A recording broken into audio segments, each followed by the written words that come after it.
Nancy, brilliant presentation. But I just want to ask you, my question is on what you have just said. If you're telling all people to ask questions based on what Commonwealth your organization has done, they have to know exactly what it is. I know that these young children here, they are not familiar with what we have just said. So if you can just do a brief on that so that they can understand where you're coming from and then they base their question based on what you have said. Thank you. All right. Thanks. That's my sister Carol Third. CBWN, that's the acronym for Commonwealth Business Women's Network. We are actually a part of the Commonwealth as it is, international.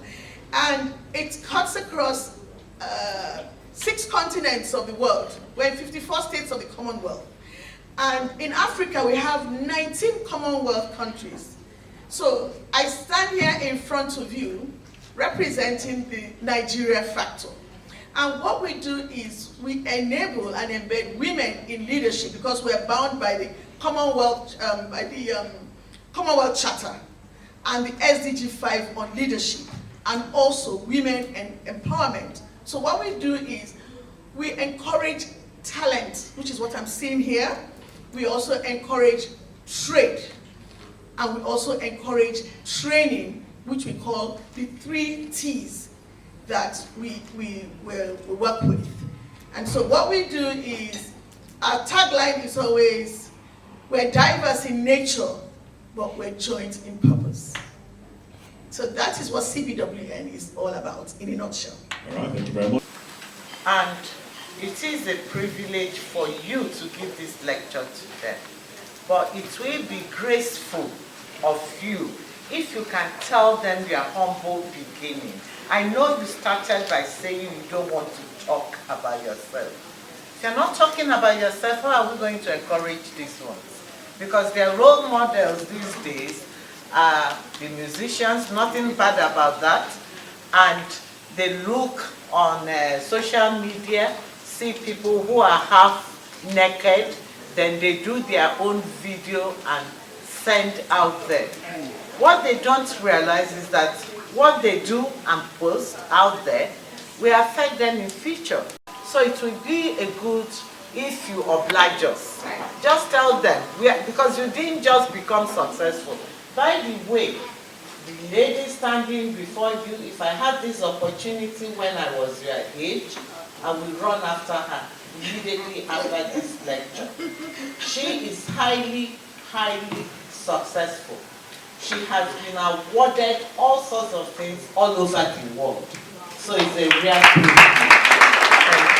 Thank you very much, Auntie Margaret. Now, to tell a little bit of my story, because I'm not going to take all the time. This person standing in front of you, I was a stay-at-home mother for 10 years. I didn't do anything, but just bringing up my children. And I know some people said to her, oh, she's an honorable house help. My daughter, I have only one daughter and 2 sons, and she went to school and said, a family is made up of mommy, daddy, and children. And she said, my daddy is a lawyer, my mommy stays at home. And the teacher said, that's what my mommy does. She cooks. And she goes to my 12. And she goes to where they sell the meat. And then she goes to buy tomato and she wears black rubber on her leg. Today she's an engineer and trying to speak crisply for me. But I was determined. I actually went to university, but I thought that building a home needed me to be there. I wasn't after, I had my dream. Because when you have a background where your parents may have had it all, but then my mother was a pillar. She's from Anambra State, and she's a strong woman, very tough woman. When she beats your back, you bend. Or she twists your ear, she eyes you, you sit up. Or she says to you, so those were things that your mother would tell you. The people who are ahead of you, do they have 2 heads? So those were little comments or she says to you, you don't have to accept every gift. Say no thank you and have some respect. So those were little things. And I grew up to be content. As much as I had a father who was everything, but he was a politician that was always on the road and he was never there.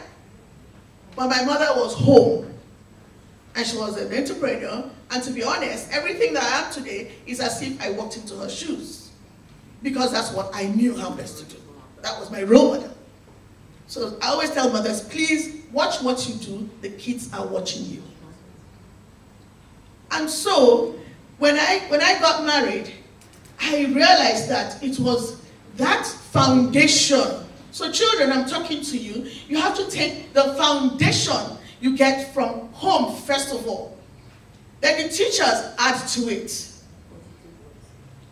And so, going to a federal government college, I said to myself, I've had the foundation of a mother who was just a simple school teacher, but as far as I was concerned, she was a moving encyclopedia of knowledge that built who you see standing today. I'm never tired. I'm a very determined person. When I want to do anything, I look at, you must build role models for yourself. When you see people doing better, children, it's okay to say you want to be musicians, but be the best. Don't be the naked ones. Do the one that is, my son is an artist. When he got out of school, he said, I don't want to go to university. And my husband said, in this house.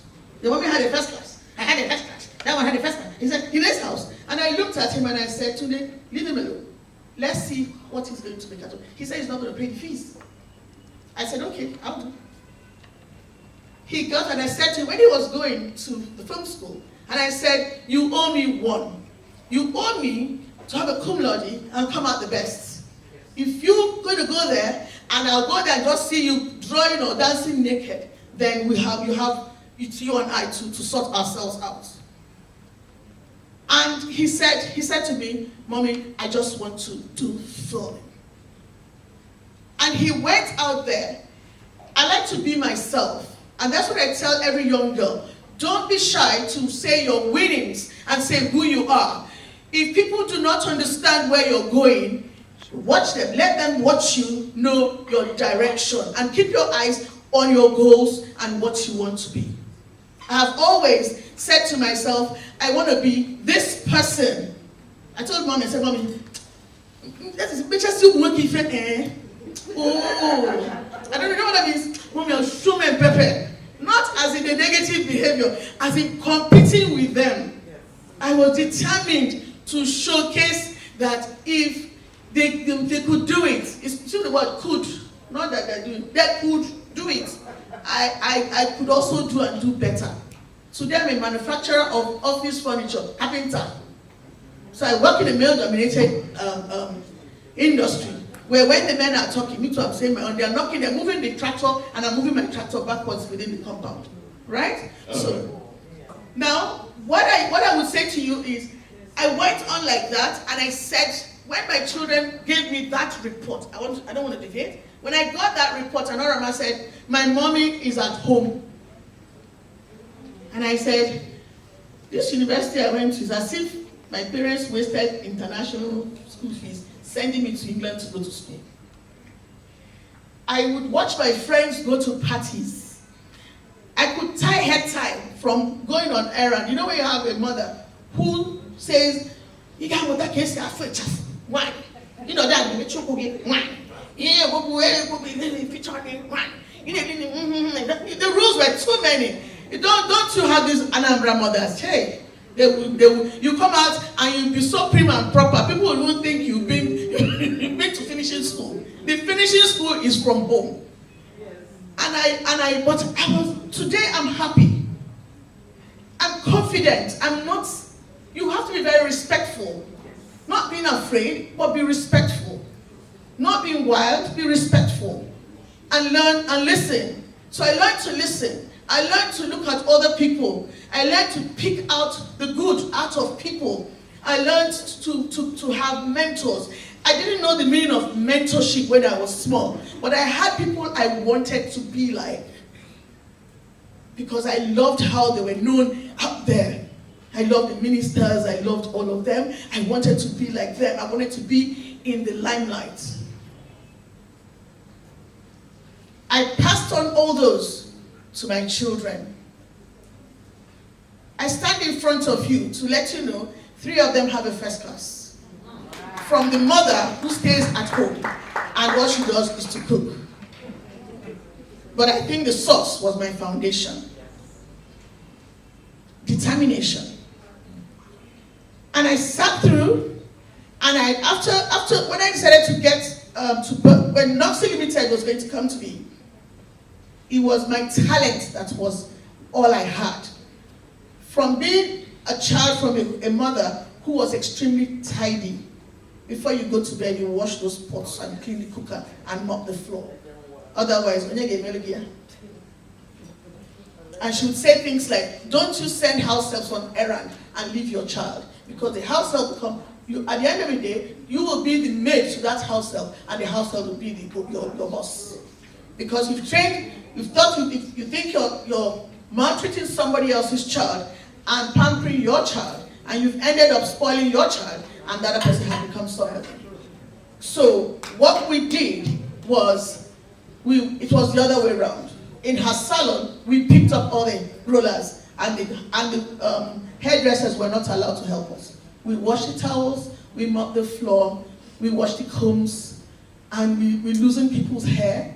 So that again has built me to be, in all I am today. I can braid, I can do hair, I can do nails, I can do eyelash. Everything my mother was, I learned it. All right. All right, let's have some questions now. Do we have questions? Okay. Sorry, can I wrap it up? Because I needed to wrap it up. Yes. It's in the middle. So, what Auntie wanted me to tell you was, when you learn and you take out what you have learned and put it to use, to positive use, as opposed to negative use. That little boy who went to film school, finished film school, and went back to University of Coventry and studied multimedia computing. Today he's an artist. He dares not sing naked songs. He still stands in church every Sunday to sing for the church. Because what I did was, I pushed that talent and I used his voice from when he was small to sing in church and sing until date. His father is doing a PhD in theology, his father preaches, and he sings in church. His father can't be in the pulpit and he's in the street dancing naked.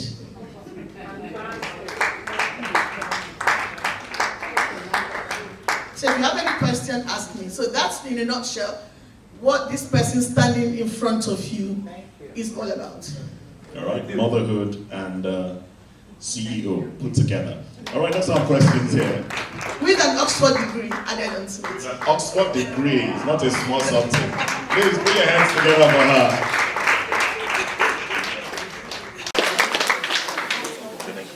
My name is Ellen Gustavo, and I wanted to, from Modena College. I wanted to ask how is the Maritime organization preserving the ocean, and is it working? Right, that's a common sense question for me, because all I talk about is the gender bit, but I will answer you. I'm going to pass it on to the real maritime gurus to give you a proper grounded answer. If I give you an answer, I'll be giving you a half-baked answer. So tell me, sir. IMO, International Maritime Organization, is a convener of member states who are into maritime activities. And they come together to make laws that guide the maritime operation, shipping operation. And the mission statement is safer shipping, cleaner ocean, and secured marine environment. Those pillars. And all the conventions, all the treaties that we sign, they are all based on that. And it's the smallest organ of United Nations Economic Council, the IMO. There are so many organizations refugee, human rights, and food and agriculture. So many organizations under the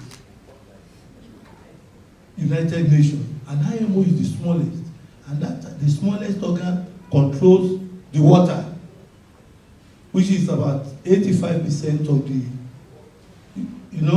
so it is a passionate thing to have a sustainable shipping, and the IMO is in the front. It's just like we sit here representing different countries. That is what IMO. It's not that it is one man that carries cane to beat people. You understand? It's an assembly of member states, nations of the world that are into maritime. There is what we call Article 2, Article 94, and 217 of UNCLOS. It is working. Compliance and enforcement. These treaties are made, they are put into effect by the member states, domesticated structures put in place like NIMASA.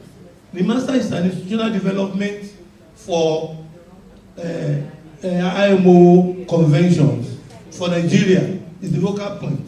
It is working. All right, sir. Thank you very much, sir. Another question here. Master Joseph from CMS Normal School. My question is, if anyone has dreams or inclinations towards the maritime industry, what is the process they take to bring their dreams to reality?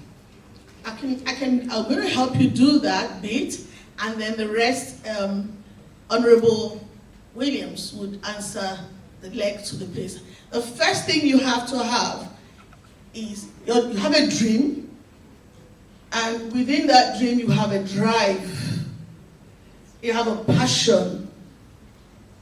So you have got to deal with inside of you first and say to yourself, I will be this. Right? Are you getting it? Good. Within that, you now ask yourself, how? Is it by sleeping or is it by hard work? So there are certain questions to ask yourself. It's not about saying, I want to be this, I want to be that. You have to look within the sector of what you want and pick out where your strength is. The maritime industry is a big one. There's so much. You want to be captain of the ship? Do you want to be a doctor in the ship? Do you want to be the harbor? Do you want to be part of the... It's a wide course. It's a wide sector. So look into it, find out where you want to be, find out what you want to be, put your dream together. Then after this lecture, I would like you to, I think they have a mentorship program. Ocean Ambassadors, you have a mentorship program, right? Yes, that's the next level we're working towards. You're working towards? Yes. So you have... 7 years we've just done is for sensitization. The next one will be the advocacy for grants, scholarships, and mentor girl child. Thank you. Thank you. Now you're going to include the youth so that the boy child is not left out of the plans. Thank you. Right? Thank you. Thank you. So that people like him... It's all encompassing. What we just do is quiz. We do 80% girl child, 20% for the... You can see that we have a guy here. All careers are related. When will the girl child come? Right. It's fine. We're trying to close the gender gap. But there's also the fight that we have to bring up the boy child and guide him properly to be the great man we want him to be tomorrow. God bless you. So we will include the youth, and we will include the 20% of this young man who is seeking mentorship to understand the next direction to realize his dream in the maritime sector. I have another question. Nigeria is a country that is close to water, especially Lagos State. We are very close to water, and also we have two major rivers that flow within Nigeria. That's Niger and Benue. So those are the advantages that we have for the maritime industry to function properly. Now we have problems. I heard something like carbon emissions. What are the things that we need to do to curb carbon emissions? Because carbon emissions is something that we actually fight with in Nigeria every day of our lives. You come, you see most exhaust pipes are like they are not functioning properly. So I think carbon emission is one of our major problems in Nigeria, and we need to solve that problem. So we need, how can we solve this problem of carbon emissions? I will be able to answer you because I'm very much in the energy industry as well. So I would not take you to that. Nigeria has what you call the gas initiative. It's called the Decade of Gas Initiative.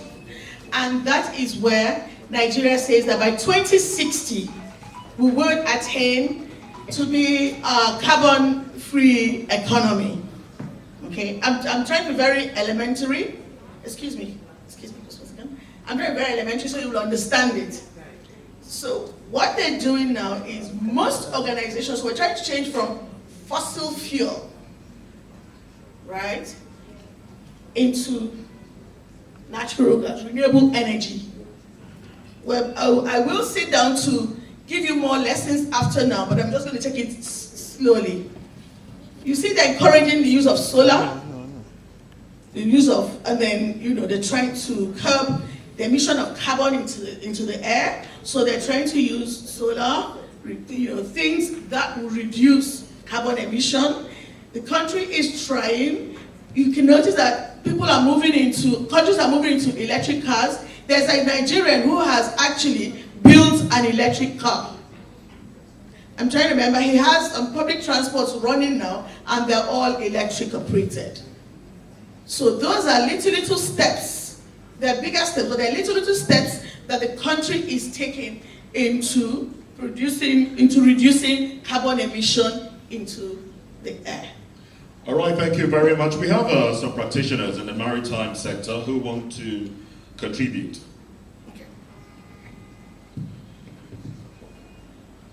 Okay, good afternoon, everyone.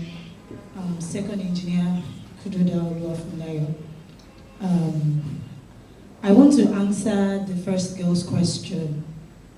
Yes, my senior colleague has actually said some things I know you would really not understand, because it is for us, which is the IMO he was talking about. But first and foremost, before you want to sensitize the ocean, we are actually surrounded by it. It starts with me and you. Most of this waste you see at sea is being produced by me and you. So before you want us to curb and clean the ocean, are you cleaning your own environment? Is the first thing you would ask yourself. Why I'm saying this is because today we are all sitting down here, there are plastic rubbers. We have different kinds of it in our presence. And some of us, we want to take it home. And before we get home, we will throw it somewhere. And at the end of the day, it will end up in the sea. So, first and foremost, we have what we call the MAPOL, the maritime pollution. So we as sailors, we are actually cleaning the water, but it is you that is helping us keep it dirty, because this is what we call segregation. Our waste are being segregated. And if you fault in these laws, you will be held for it. So, the next time you drink your water bottle or you eat in a takeaway pack, ensure it is properly disposed, because there is one mother nature that would help you take it to the sea and you can't stop it. It's the breeze. You will blow it there. And should I tell you the truth, we can actually not clean the ocean, because the truth is it will clean itself. If you go to the sea right now, it is pushing back your waste back to your shores, so you can actually not dirty it. So the next time you want to throw your cellophane or your nylon or your takeaway pack, do it with what? Proper disposing method. Because you can actually not dirty the sea. It will bring it back to you. Thank you. Well, we do have the first female tugboat pilot. That's Captain Priye. She's the one there. Put your hands together for her. You want to add Good afternoon, everyone. I'm Chief Engineer Glory. Okay, to you guys, first question concerning one's dream. When it comes to navigation, it's not just a dream. You have to go to school. You have to get license. You have to get certifications. There are maritime schools that you have to go attend and have the professional techniques you need for whichever department you want to join. We have the navigation, you get the captain, you can be a chief engineer or an engineer, you can be a radio communicator, you can be maritime lawyers. There are other different departments in the maritime sector. So not just to have the dream, you have to go to school, you have to get the certifications, you have to stage by stage thing, not just the dream. Depending the course you want to read. If it is for navigation, 3 years before the license. You have to go to school, then the certification and the license. We have so many schools. We have Maritime here in Nigeria. We have Global Maritime also here in Nigeria. We have South Africa. We have Philippines. We have Ghana. There are different maritime schools in the whole world. So just have in mind that it's not just the dream or the focus, but you have to be educated for it. Thank you. All right, thank you very much. Everyone, once again. Sorry, I still want to speak to the young man's question. Yes, they've responded with a few, they've given you some answers. But can I ask you a question? Hello? The young man that asked the question. Do you have a phone? Do you have a phone? You have a phone. It starts from there. You have a dream. You need to get those information yourself. You need to know your own strength. What exactly can I do? How do I do it? When can I do it? Those are the questions you need to answer for yourself first, before asking, if I want to be in the maritime, how do I start? Then, that helps you to narrow down what exactly you want to do. It tells you how you're going to get there, and it tells you when you're going to get there. Unfortunately, most of the teenagers we have now, we just have phones, but what exactly do we do with them? I have 3 girls, a set of twins and a younger sister. And then one of my daughters said, "Mommy, I want to be an actress." And I said, "Oh, beautiful." And she said, "Is that all you say? What do I do?" And I gave her my phone and told her, read about it. And if not just reading about it, then you get yourself a role model. It could be somebody in the past that has done it. Read about them. Now everybody in science will talk about, there's nobody that will not talk about Isaac Newton. Oh, he did this, he did this. And then you read about him and know how he got there. That helps you and propel you to get to that dream. I've always had a dream as a young girl that I wanted to be, that I'd always seen myself speaking in places. But unfortunately, I started with a 9-to-5 job. I was a former banker before I became somebody in fisheries and aquaculture. I didn't study fisheries and aquaculture. So I didn't want to say, oh, it starts with the studies. It depends on the fields that you want to play at. So firstly, go and read about maritime, everything about it. And then it helps you to streamline to your own strength, what you can do. You know your strength. Are you somebody that likes to read? If you don't like to read and you want to do a particular course, then you're not going anywhere.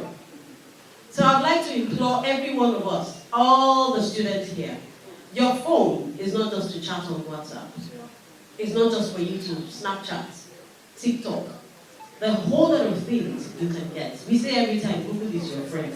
But guess what? Everything on Google, people sit down, find those information and put it out there for you.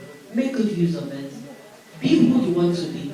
And then you can say to yourself, I'm proud of me, even before anybody else tells you that. Thank you.